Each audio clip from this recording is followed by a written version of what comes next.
Le Seigneur Jésus a prononcé ces paroles, Matthieu 16, 24, 28, à ses disciples, non pas des étrangers. S'ils sont des disciples, ils sont alors sauvés. N'oublions pas que les mots qui suivent s'adressent à des saints sauvés et non à des pécheurs non sauvés. Lorsqu'il dit « Si quelqu'un veut venir après moi », cela est « Si un homme parmi les sauvés voudrait suivre le Seigneur ».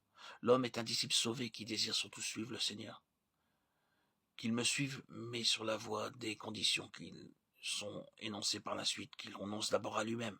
Car renoncer à soi-même signifie ne pas tenir compte de soi-même, ou renoncer à ses privilèges. Renoncer à soi-même veut dire se mettre de côté pour chercher la pensée de Dieu. De sorte qu'en toute chose, l'on ne puisse suivre sa propre pensée ni être centré en soi-même. Cette catégorie de personnes seulement peut suivre le Seigneur. Cela va de soi, car comment peut-on suivre le Seigneur si l'on suit soi-même? Qu'il se charge sa croix et qu'il me suive. Voilà la parole du Seigneur. Ceci est encore plus profond que de renoncer à soi-même. Car renoncer à soi-même est seulement ne pas tenir compte de soi-même, tandis que se charger de sa croix, c'est accepter tout ce que Dieu a décidé pour la personne. Et donc être disposé à souffrir conformément à la volonté de Dieu. En renonçant à nous-mêmes et en nous chargeant de la croix, nous pouvons vraiment suivre le Seigneur. Car celui qui voudra sauver sa vie la perdra, mais celui qui la perdra à cause de moi la trouvera.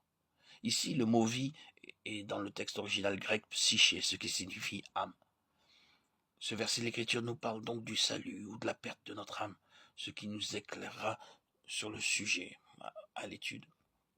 Car relie le mot qui suit avec ce qui le précède. Cette relation nous aidera à voir que la phrase qu'il renonce à lui-même, qu'il se charge de sa croix, dans le verset antérieur, revient au même que sauver ou perdre l'âme mentionné dans le verset qui suit.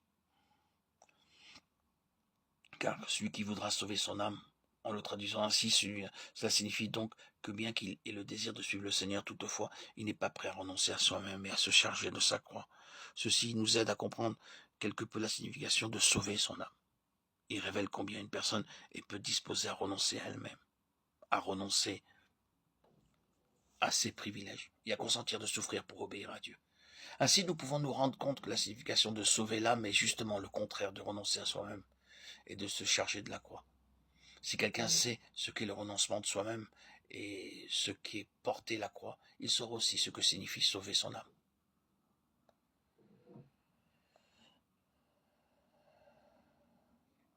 Le Seigneur nous dit que si un homme est si soucieux de lui-même, au point de ne pas vouloir renier son moi, de prendre sa croix et de souffrir à cause de l'obéissance à Dieu, un tel homme, en fin de compte, perdra son âme.